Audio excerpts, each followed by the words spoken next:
मैं जानता हूं मेरे दोस्त कि मेरी परेशानी दूर करने के लिए तू वहां चोरी करने गया था। तूने ये नहीं सोचा मेरे दोस्त कि मेरे वजह से तू बदनाम हो जाएगा, एक चोर कहलवाएगा और ये दुनिया।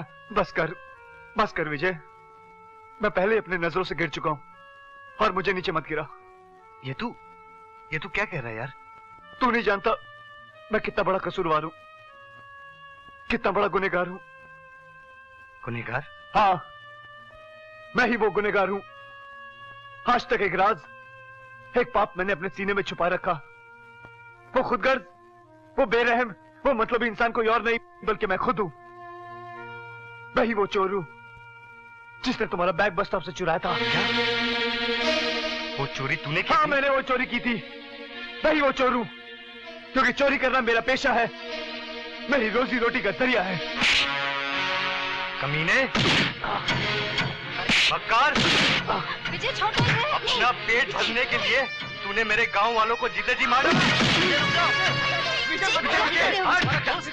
आज तेरे कारण मेरा गांव पानी की आग में चल रहा है।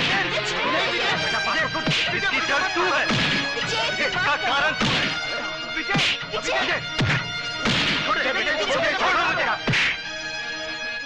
आज मैं तुझे ऐसा सबक सिखाऊंगा कि तू जिंदगी भर याद रखेगा।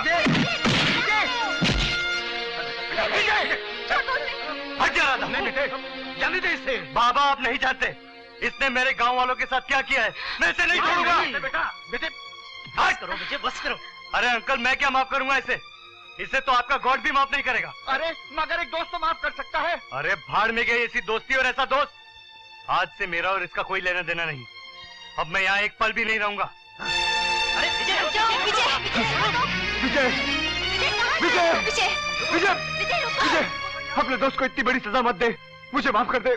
छोड़ दे मुझे। विजय एक दोस्त के लड़खड़ाते कदमों को एक दोस्त ही संभाल सकता है। विजय भैया, कोई आदमी इस दुनिया में शौक से चोर या मुजरिम नहीं बनता।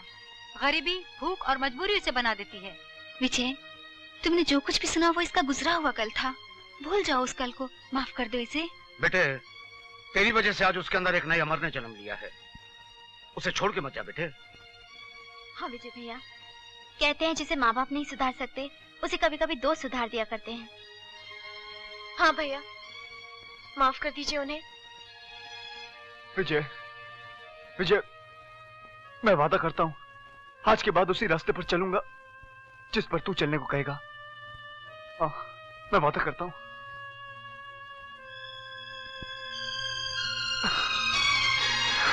विजय,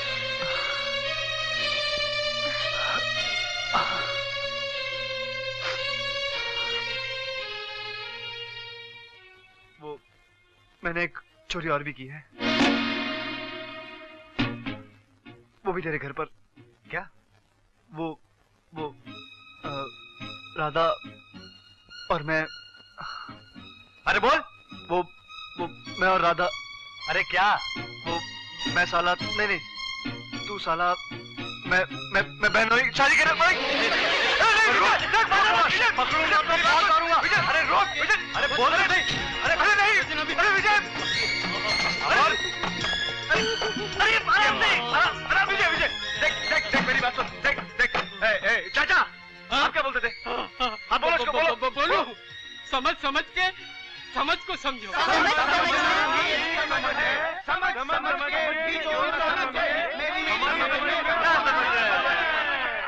समझ गया।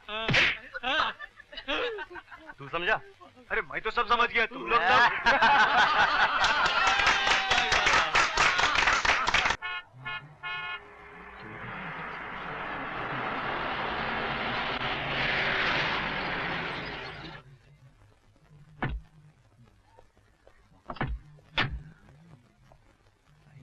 साहब, आप और यहाँ?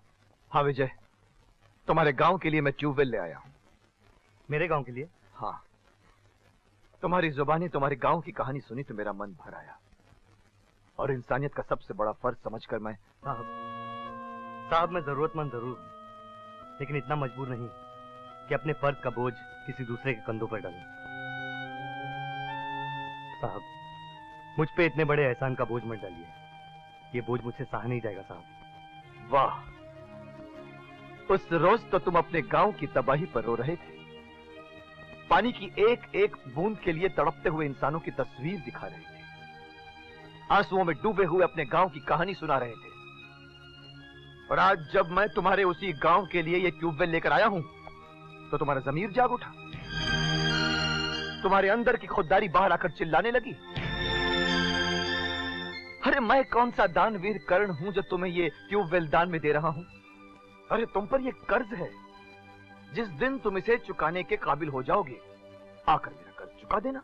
सनी साहब ठीक कहते हैं, हम भी बस्ती में आपस में आटा चावल घी उधार लेते हैं ना, जब वक्त आता है वापस कर देते हैं। विजय, आजकल तो एक देश दूसरे देश से कर्ज लेता है। बेटे, चोरी करना गुनाह है, किसी को धोखा देना पाप है, उधार लेना पाप नहीं है। हाँ भैया, बाबा सही कह रहे हैं। आपके ये एहसान ने तो मुझे सर से लेकर पांव तक खरीद लिया है।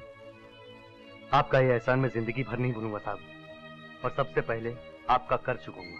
विजय, कर्ज तो अकेला नहीं चुकाएगा, हम दोनों साथ मिलकर चुकाएंगे।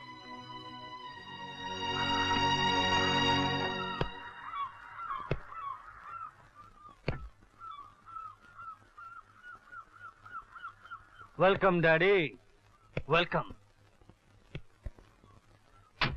शाबाश बेटे शाबाश, आज तुम्हारी हिम्मत इतनी बढ़ गई कि तुम अपने बाप को अपना जूता दिखाने लगे। मगर आपने उस दो कौड़ी के विजय को ट्यूबवेल देकर मेरी तकदीर के मुंह पर जूता मारा है। बाप होकर बेटे के सीने में खंजर उतारा है, खंजर। विजय को ट्यूबवेल देने से तुम्हारी छाती में खंजर कैसे उतर गया? मैंने एक जमीन का सौदा किया था जिसमें मुझे करोड़ों रुपए का मुनाफा होता। आपने विजय को ट्यूबवेल देकर मेरी अगर ट्यूबवेल वहां पहुंच गया तो उस जमीन से पानी निकल आएगा, और अगर जमीन से पानी निकल आया तो जमीन हमारे हाथ से निकल जाएगी। तुम जहां मेरे बेटे के साथ, और हम इस जमीन पर होने वाले बिजनेस में भी तुम्हारे बेटे के साथ बराबर के भागीदार हैं। नहीं, ऐसा कभी नहीं हो सकता। जब बेटे को बाप के गुनाहों के साए दिख जाते हैं तो अक्सर ऐसा ही होता है। भूल गए वो कहानी जिसमें आंसू भी हैं, खून भी है, और चाकू के कलम से लिखी हुई एक दास्तान भी है।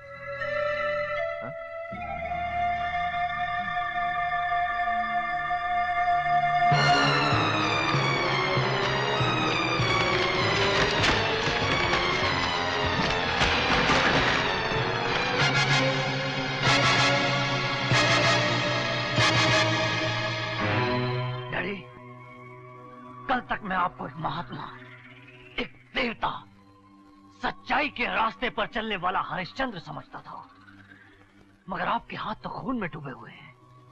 आपकी कल की परछाइयां तो खून में सनी हुई है। छी, छी, मुझे तो आपको बाप कहते हुए भी शर्म आती है। बेटे, ये जुर्म मैंने नहीं किया है। ये खून एक साजिश है जिसका जाल 15 साल पहले इसने और इसके भाई लंकेश्वर ने बुना था। इन दोनों ने मुझे अपने जाल में फांस लिया था। मैं बेकसूर हूं, बेगुनाह हूं बेटे। अच्छा, अगर आप बेकसूर और बेगुनाह थे तो 12 साल तक खामोश क्यों रहे? तेरी खातिर बेटे, तेरी खातिर, कि कहीं दुनिया तुझे खूनी का बेटा ना कहे, तेरा बचपन कहीं लावारिस या बेसहारा ना हो जाए। मगर ये क्या, आज तू भी इनकी साजिश का शिकार हो गया? ये वो जहरीले सांप है बेटे जो इंसानों की सांसों को भी डस जाए। इनसे अपना साथ छुड़ा ले बेटा, वरना ये तेरी जिंदगी को नरक समान कर देंगे। आप मुझे सिर्फ इतना बताइए, आप विजय से ट्यूबवेल वापस लेंगे या नहीं? बेटा, अब भी वक्त है, दोस्त और दुश्मन को पहचान। आप विजय से ट्यूबवेल वापस लेंगे या नहीं? बेटे, ये तेरी जिंदगी में जहर भर देंगे। आप विजय से ट्यूबवेल वापस लेंगे या नहीं? हम तुम्हें आज शाम तक का वक्त देते हैं। अगर तुमने विजय से ट्यूबवेल नहीं लिया तो ये तस्वीरें जो तुम्हारे घर के फर्श पर पड़ी हैं पुलिस स्टेशन की टेबल पर नजर आएंगी। हाँ, फैसला आपके हाथ में है। विजय से ट्यूबवेल वापस लेना चाहते हैं या फांसी का फंदा अपने गले में डालना चाहते हैं? आओ पार्टनर, चलो।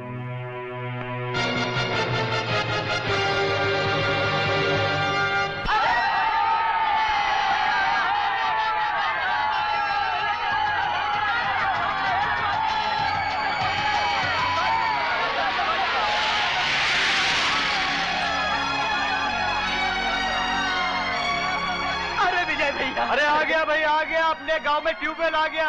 आज के बाद अपने गांव में पानी की समस्या खत्म हो गई। बिल्कुल। क्यों क्यों आज बड़े खुश हो रहे हो? उस दिन तो बड़ी गालियां दे रहे थे, आज 2 गालियां, आज कोसो। ले आया ना ट्यूबवेल, है ना शेर का बच्चा। हाँ विजय भैया, तुमने तो बुझते हुए उम्मीदों के दिए को फिर से जला दिया। विजय, जब हर घर में पानी पहुंचेगा तो लोग तुम्हें कितनी दुआएं देंगे। तुम पानी नहीं लाए हो बेटा, इस गांव के लिए जिंदगानी लेकर आए हो। बस बस बस बस बस, बहुत तारीफ कर ली आप लोगों ने। आइए इससे मिलिए, ये है मेरा होने वाला बहनोई अमर। नमस्ते अमर बाबू। नमस्ते। मुबारक हो, लगता है अब आप भी हमारे गांव से जुड़ गए हैं। सिर्फ ये नहीं, ये भी अब इस गांव से जुड़ गई हैं। ये है मेरी होने वाली भाभी।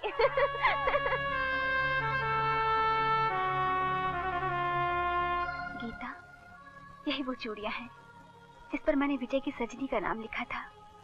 सोचती थी जो विजय की सजनी बनेगी, ये चूड़ियां उसका नसीब बन जाएंगी। तुम बड़ी नसीब वाली हो गीता।